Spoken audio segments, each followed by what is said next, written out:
I'm Yonathan Dominitz from Mindscapes. I'm based in Tel Aviv, Israel, and Mindscapes is a small team of people dedicated to helping agencies and companies around the world to think more creatively. So my intention today is to present to you in a nutshell some of what we do. So just to give you a hint or a basic idea of the kind of training programs and tools that we work. So I'll speak about 40 minutes. I'll present to you what we do and some case studies and some tools. And then we will have time to discuss, to answer questions or anything that will be relevant to you. There you go. Okay. So what we do in Mindscapes is we help companies and creative agencies to invent and to create better creative ideas, more creative, more effective, and faster. And the way we do it, we work, although we are a small company, we work globally in more than 35 markets all around the world, from the US to Japan and many places in between, as you see on this map. We are already present in Kenya for several years, and we have trained several agencies and individuals and companies. And our work is based on an understanding. What we do is we teach people how to think more creatively, which is a very difficult task to begin with and very ambitious. And there are several methodologies how to teach or to instruct people to think more creatively, to be more creative. Our work, our specific methodology is based on an understanding that if you look into the most creative ideas which are created in advertising, in communication, in product development, in product innovation, creative ideas by definition are original and unique. So what we do is we look at creative ideas and we try to find common recurring thinking patterns behind these ideas.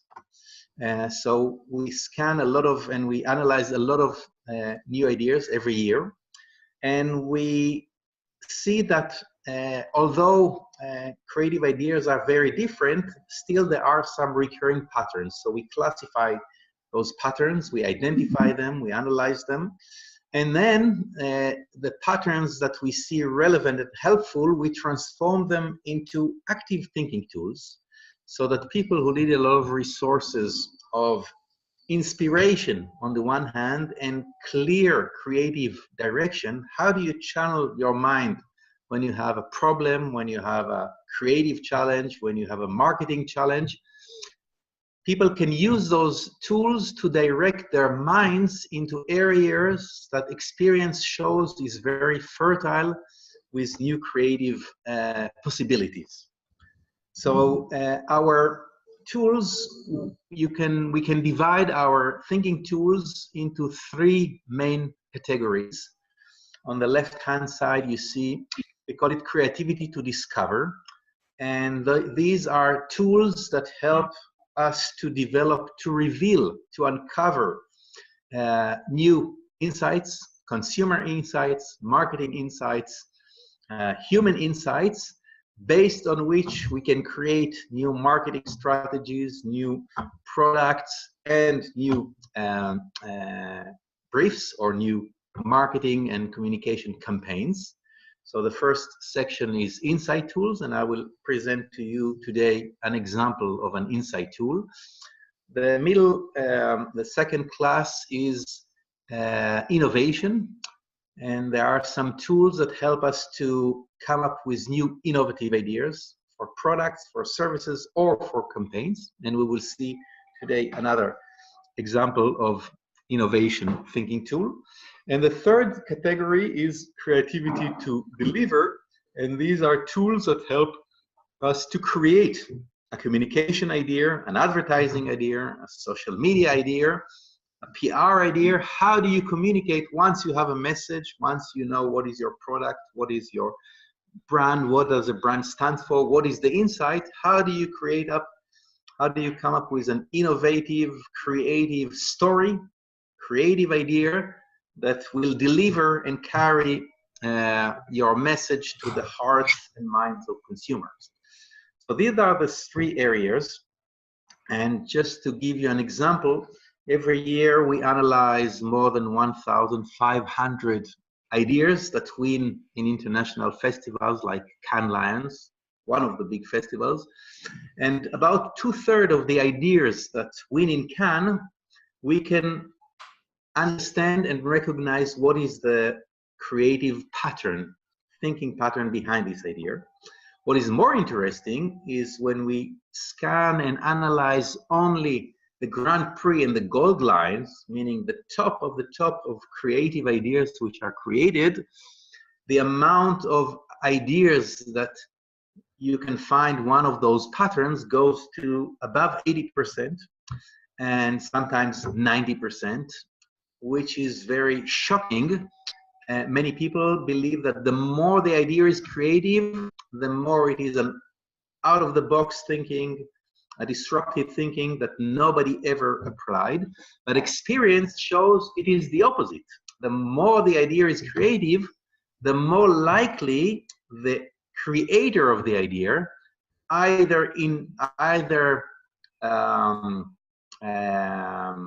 consciously or subconsciously, was using a pattern that we are able to identify and to use. So I think it gives some hope that if the more our mind is tuned to use one of those thinking tools, the more likely we are to come up with ideas which will be more creative than the average creative ideas that you find out there. So what I'll do now is present to you three cases, three creative ideas, creative campaigns. And what I want you to do is to think that the purpose is to help you to recognize an insight pattern. When we talk about insights, the challenge is information is everywhere. We all have access to a lot of information, a lot of data about consumers, about the market, about competitors, about the brand, about the product, and so forth. But which of this information, of those pieces of data and information that we have, which of them is insightful? Which one of those pieces of information we can use as an insight based on which we can launch a new product or a new communication campaign? So I'll present to you three cases, and within those three cases there are three insights based on which those campaigns were created. And then I'll ask you to think, what do you think is the common pattern, the common thinking pattern behind the insight, okay? And then we'll see if you can find yourself the pattern, and if not, I'll help you. So the three cases, the first one is coming from Italy, and this is for Renault. Renault, 3 years ago, they were working on small business, and how do you approach small business owners with their commercial vehicles? How do you get them to try and test drive one of their Renault cars? And how do you come up with a communication idea that will really talk to them? That was a challenge. It was a kind of communication challenge, and they worked together with their agency. And they came up, the idea started by recognizing what is obvious in Italy, that big part of the small business in Italy is a family-owned business, and it is run in the family from one generation to another.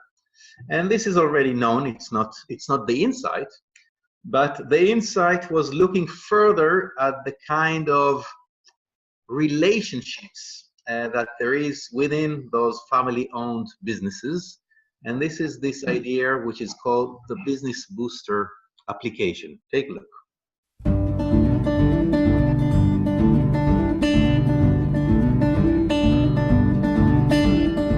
Il rapporto lavorativo con mio padre è molto complicato.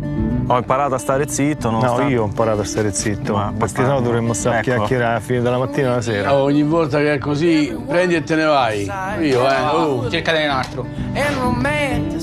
Adesso sono totalmente indipendente. Totalmente dipendente, nel senso che sei qui come dipendente.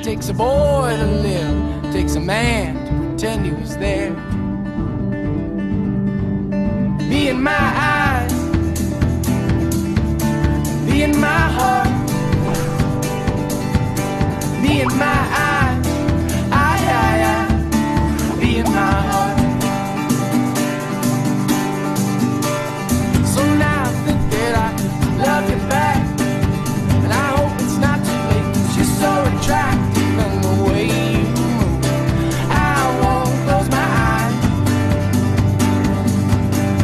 So now I think that I can love you back, and I hope it's not too late, 'cause you're so attractive and the way you move, I won't close my eyes. 'Cause it takes a man to live, it takes a woman to make him compromise. Siamo diversi di carattere e di modo di vedere, però tutto sommato al mondo d'oggi va bene quello che fa lui. Mio figlio, Leonardo, ha creduto opportuno di fare la notte insieme a me. Cosa vorrei fare da grande? La mia risposta era solo e unicamente voglio fare il babbo.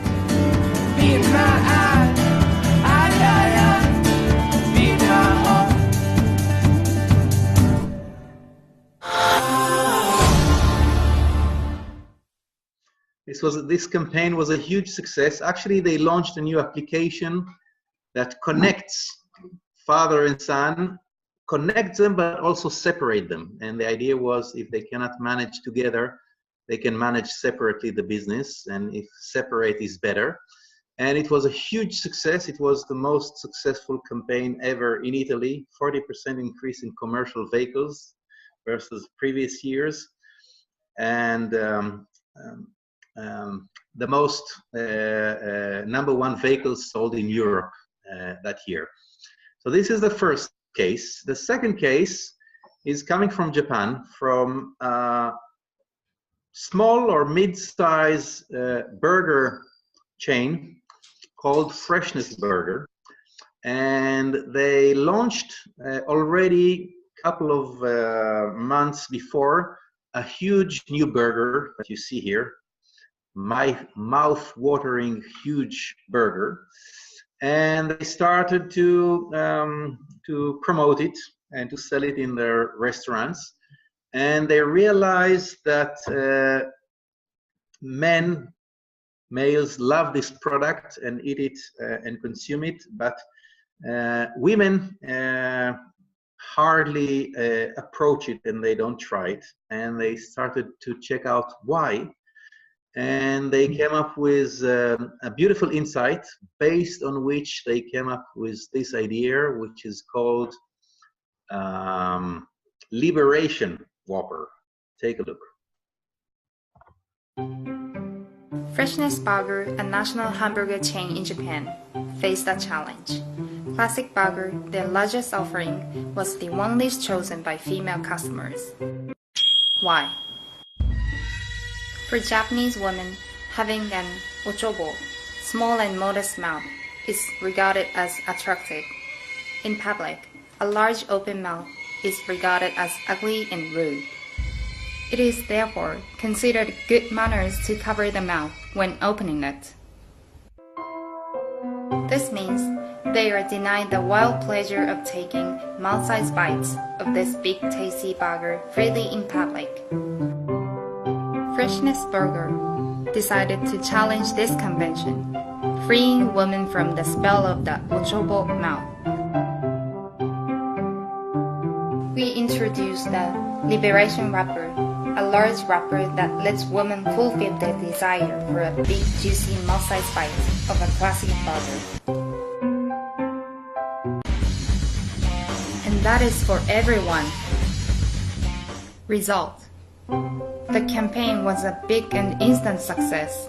Sales of classic burger to female customer was up to 213% compared to the previous month. The campaign was featured on national network TV and welcomed by happy voices across social network media. Freeing women from the spell of ojobo. Okay, so this is the second case. The third case is coming from Australia for V-Line. V-Line is a regional train operator working in Victoria, the second largest state in Australia.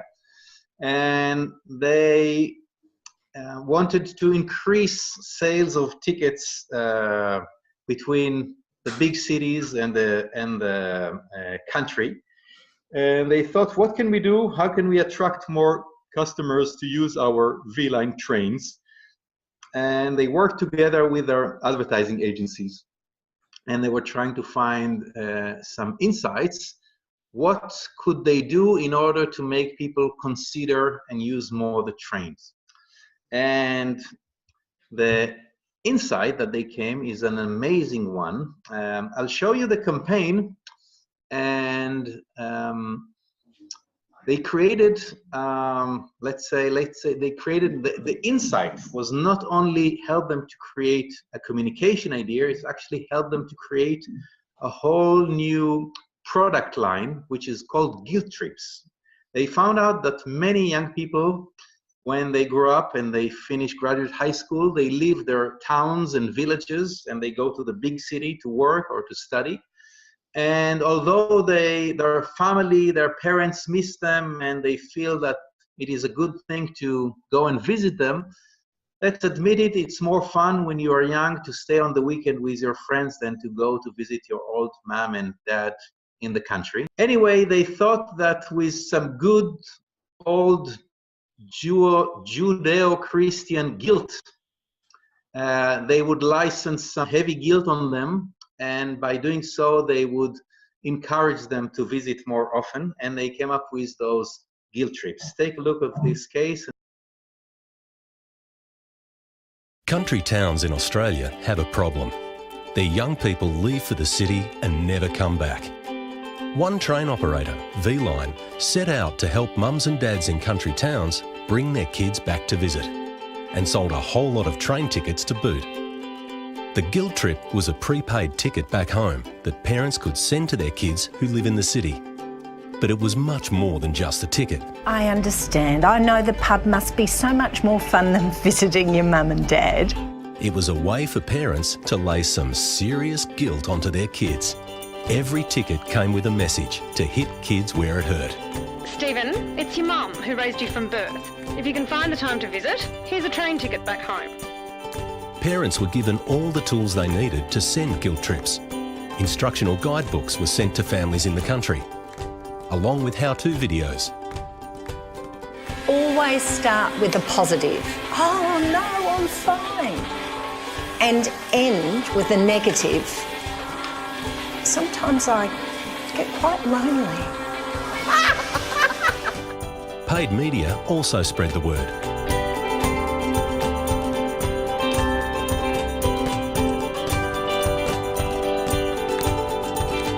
I would call my mum and she actually would pretend that she didn't know me. This is so bad. Like I would call, she would say, oh, who's this? I don't know anyone by the name of Kelly. Soon, people were coming up with all kinds of ways to send their kids a guilt trip. I know you won't bother reading this letter, but I wrote it anyway. And the results? V-Line ticket sales increased 12% during the campaign period. That's over 120,000 extra trips home. And best of all, the kids came back to visit. Didn't you, son? V-Line, bringing country towns back to life, one guilt trip at a time. That'll make them feel guilty. Okay, so we have seen 3 cases and different insights, different cases, different brand, different messages, different insights, but we believe that there is a common pattern of the genre, of the kind of insights that those three campaigns depict.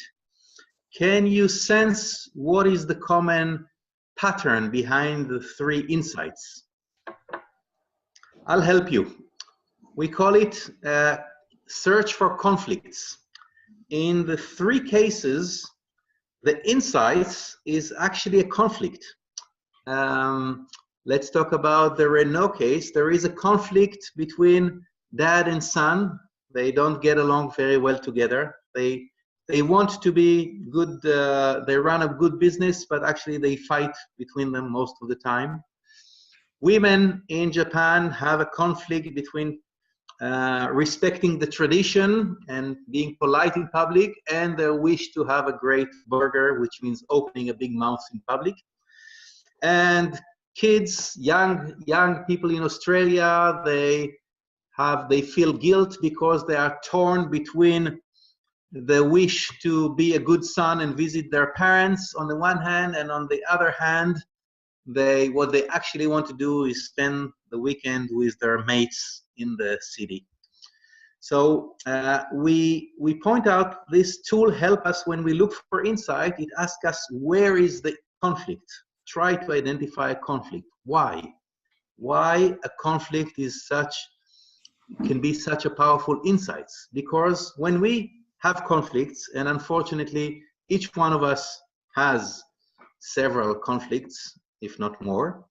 When we have conflict, we are not at ease. We have some tension, some stress and discomfort, and we look for a solution. And if a brand, if a company is smart enough to identify a conflict that we have that has some relevance to the brand idea, to the product, to the brand value, to the company, if we can identify such a conflict and depict it in our message, in our story, in our communication, people will be all ears, as the expressions say, because you talk to me, you talk about something that matters to me, so I listen very carefully to you.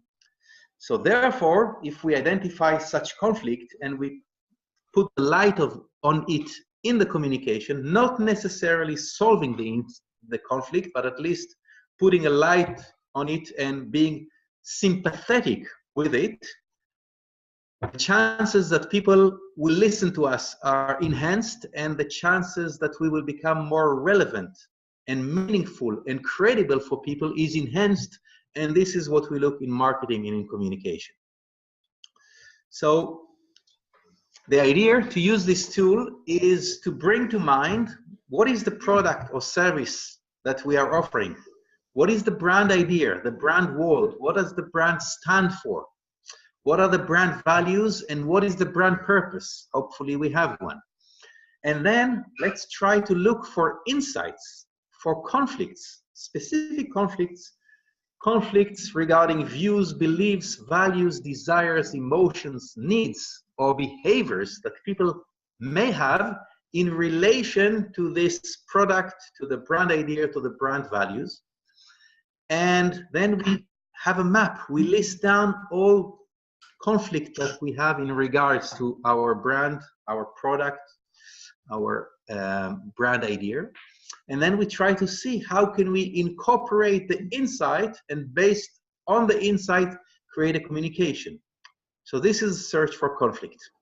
Now we distinguish between two kinds of conflicts, internal conflict and external conflict. Internal conflict is when two or more aspects of the inner world of a person are in opposition one toward each other. For example, women in Japan face an internal conflict. Should I respect tradition and be a good, polite citizen, or I want to respect also my freedom to eat whatever I want? So I have conflict within me. So this is an example of an internal conflict. An external conflict is when one of the aspects of my inner life is in opposition with somebody else, one or many. For example, conflict between fathers and sons. like in the example of Renault. So basically, this is the first tool. And when we work on it, of course, there is more tips and more variation of the tool and learning more. For example, we can look and map the territories of conflicts. What kind of areas within the person we look when we look for conflicts. So for example, you can see here one area is the beliefs, the views, the values, anything that people think or believe. And sometimes there could be an internal conflict between two different values. We think that we are coherent as people, but sometimes our views and values are in opposition one to each other. And sometimes, and then we can look at what people desire, what are their wants, and are there conflicts there? Or is there a conflict between what you desire and what you believe? Sometimes there is a conflict between our, what they call the super ego, and what we desire, what is our craving and passion towards, and look into emotions and needs and behaviors. So for example, like the Japanese case, there is an internal conflict between what women want, their desire, and their values of respecting tradition. So here is an example of an internal conflict between those territories. So this is an example of an insight tool. And I'll go now to present to you another tool, which is an innovation tool. It is a tool that helps us to come up with new innovative ideas. And again, I'll do it by presenting to you 3 award-winning marketing and communication cases. You might have seen them if you follow the Cannes winners in Cannes. 2 of them were Grand Prix in Cannes in the last couple of years. So we'll see 3 cases again, and then I'll ask you what do they share in common from the point of view of the innovation thinking. What kind of thinking was similar in those 3 cases? The first case is coming from Australia, again Australia, and this is a Art Series hotel group. It's a chain of boutique hotels across Australia, and they were struggling to occupy more their hotels over the weekends. During the week, mainly business clients, over the weekend usually leisure clients, but they faced vacancy. A lot of rooms are empty during the weekend. How can we attract more people during weekends? So they were looking for insights, and one of the insights that they came up with is that people are many times, Australians are pissed off when you need to check out. If you're on a holiday or a leisure trip, early in the morning, you have to check out by 11 a.m. latest, because the next guest should get in. But in many cases, the next guest doesn't check in until the night, or maybe at all, but still you have to check out very early. So together, the advertising agency and the client came up with a beautiful marketing innovation idea, which is called the overstay checkout. And take a look. Art Series Hotels, a leading luxury hotel chain, faced a challenge. Find a cost-effective way to increase occupancy rates during their quieter off-peak period, while at the same time differentiating their brand from a saturated hotel market. We responded to their challenge with an idea that transcended advertising, PR, and new product development. We called it the Overstay Checkout. It started with a question. Why is it that hotels make you check out at 11 a.m., even if no one needs the room straight away? The next guest may not be checking in until 6 p.m. or even the next day, but the room stays empty. With the Overstay Checkout, we encouraged each guest to stay on at no extra charge until we needed their room back for the next booking. It was beautifully simple. You didn't need to check out until somebody else checked in, whether that was at 2 p.m., 6 p.m., or even the next day. They overstayed thousands of extra hours, hundreds of extra nights. Some guests even overstayed the entire week. Our goal was to sell 1,000 rooms above expected occupancy. And despite almost no paid advertising, we sold 1,550, 55% above our target. And while it didn't cost us any extra to give guests over, say, checkouts, we did make an extra $37,000 just from guests using the hotel services while staying at the hotel. The campaign had a budget of only $80,000 and achieved the incredible ROI of 359%. On top of this, global media coverage was valued at $1.5 million. The project was seen as a genuine innovation in the travel and leisure industry, solving how hotels manage the age-old problem of unsold inventory. Even Serena Williams was talking about it. Copycat models have started to appear, but that's okay. Arcturus Hotels have proven they're a genuine innovator in the crowded hotel and leisure market. Right. So this is the first case. The second case is coming from France for a supermarket chain called Intermarché. And Intermarché wanted to position themselves as the freshest supermarket. Actually, what they wanted to communicate is that they have really fresh fruits and vegetables and items in their store. And they briefed the agency, what can we do? How can we communicate this? And the agency came up not only with an advertising idea, they came up with a product innovation idea. They came up with an idea which is called the freshest juice ever created. And you'll see the case. 550 million litres of orange juice are sold every day in the world. Half of that in Europe. The competition is fierce, every brand claiming its juice to be the best. But one thing is for sure, no orange juice is better and healthier than a freshly squeezed one. And what proves the freshness of a fresh orange juice better than the exact hour and minute the juice was made? That's why Intermarché, one of the largest supermarket chains in France, has launched the freshest fresh orange juice brand ever created. A juice brand whose name is the exact time the juice was made. Yes, the name of the brand changes every minute with every bottle of orange juice made. Now, discover the 8:36 a.m. fresh orange juice brand.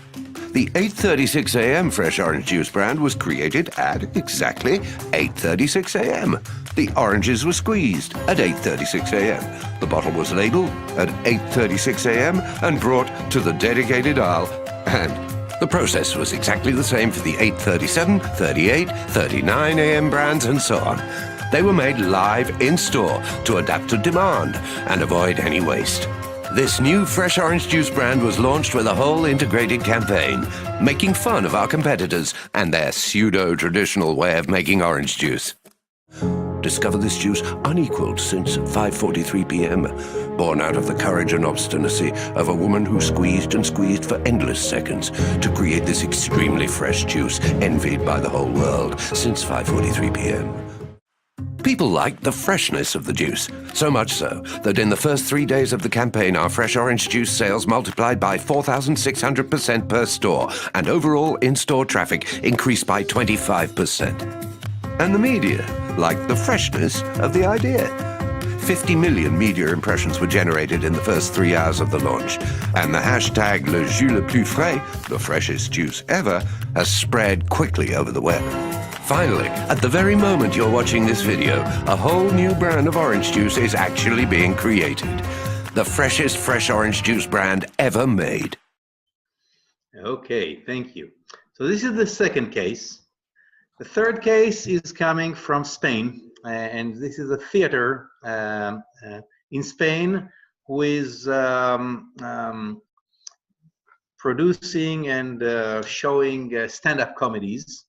And the government raised the taxes on all theater shows in more than 20%. And this theater, as well as many others, was fearing that this increase in taxes would become a hindrance for people and an obstacle to come to the theater. And they thought, what can we do to still attract people to comedy shows, to that theater? And they approached an agency, and together they came up with an idea which they called Paper Laugh. Take a look. What is Paper Laugh? Paper Laugh, the first comedy shows where you only pay for what you consume. We fitted each seat with a facial recognition system that detects the smile and proposed the following deal to spectators. Entrance will be totally free. If the show produces no laughs, you don't pay anything. However, if you laugh, you have to pay for each smile. Each smile produced is worth 30 euro cents, something that in this day and age is quite a reasonable price.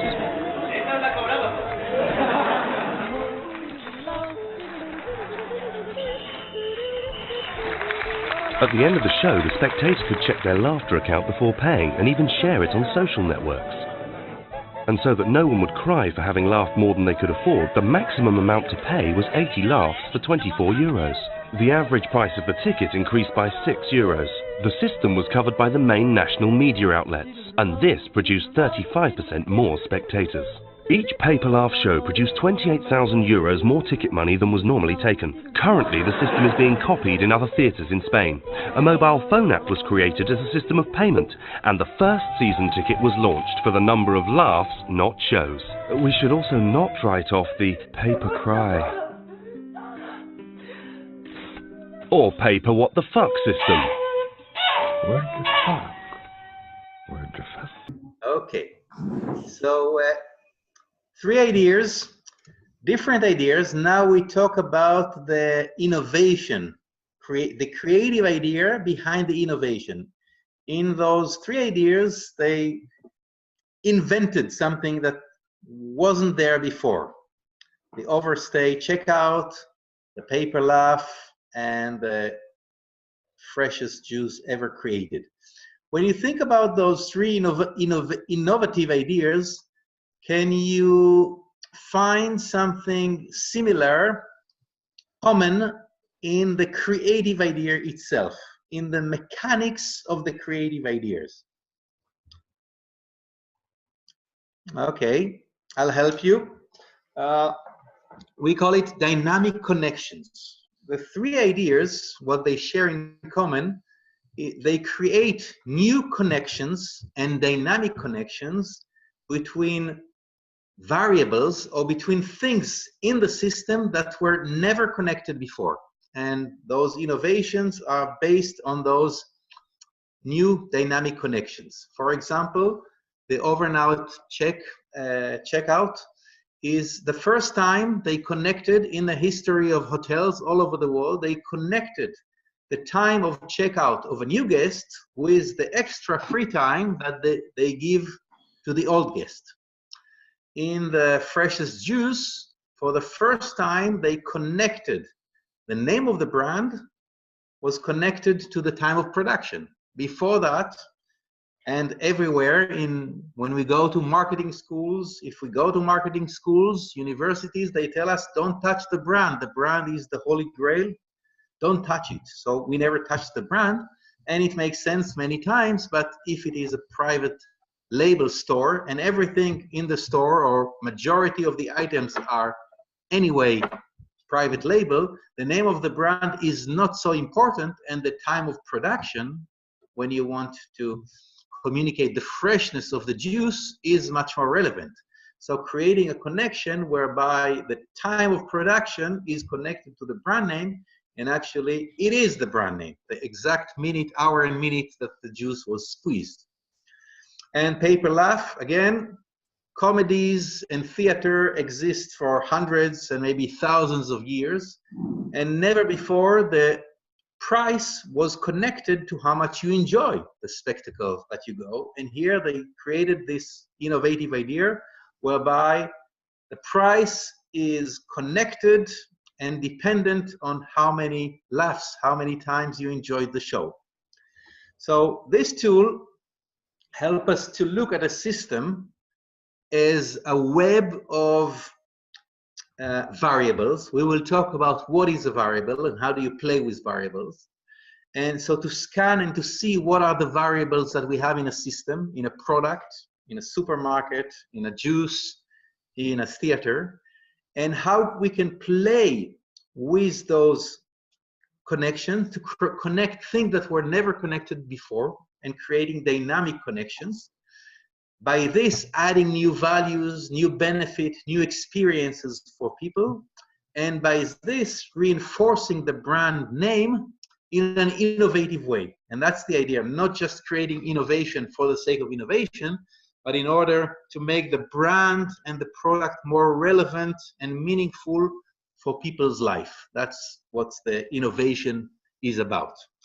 So when we talk about dynamic connections, we talk about variables. We look at a system as an aggregate of variables, and we distinguish between two kinds of variables. The first, we call them internal variables. Internal variables we define as all the variables of a system over which the creator of that system, the creator of that product, has complete and total control.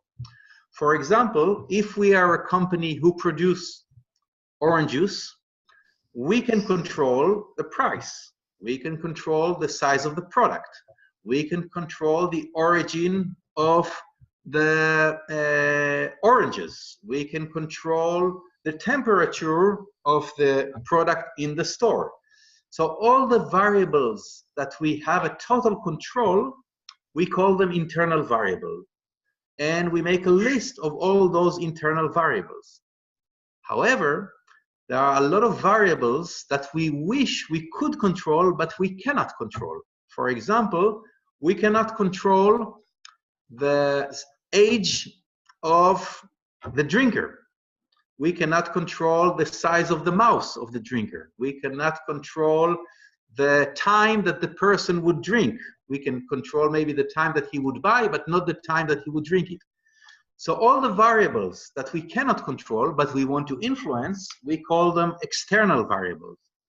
And we make a list of all the external variables. For example, the outside temperature at the moment of drinking, the time that the person drink it, the product, the pace of consumption, the size of the fridge that he has at home, if he will drink it from the bottle or he will pour it into a glass. All those external variables that are not in our control and that we want to influence, we write them down. And then we start to match external variables and internal variables and to see, is there a connection today between them? So we start by internal variables. So we make a list of all the internal variables that we came up with. And then we duplicate the same list again. So we have price, time of production, origin of ingredients, the brand name. We can control it. It's our brand. We can decide if it's A or B. The kind of opening, lid, the size of packaging, the kind of material of packaging, and many more other variables. And we start to ask ourselves, using this list, is there a connection today between price, which is one internal variable, and the time of production? Do we have a different price for different time of production? And then we realize there is no connection. If we produce it at 8 o'clock, it's the same price that we have it when we produce it at 10. So there is no connection. And then we ask ourselves, does it make sense to create a connection whereby the price will vary according to the time of production? So we start to scan in a systematic way all the different innovation and changes that we can introduce to the product just by listing the internal variables and starting to play with it. So for example, the freshest orange juice idea was connecting the price, the time of production, which is an internal variable, to the brand name, whereby the brand name was changing according to the time of squeezing, the time of production. Is that clear? Yes. Okay, so then here you see here the time of production, one internal variable is connected to the name of the brand, which is another internal variable, and that's the orange juice idea.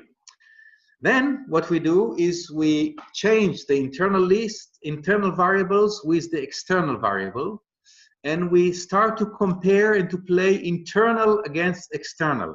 All the internal variables against all the external variables that we have listed. And this is the checkout, overstay checkout idea, whereby the time of check-in of a new guest, it's an external variable. The hotel cannot control at what time the new guest will come, as long as it is after midday or 2 o'clock in the afternoon.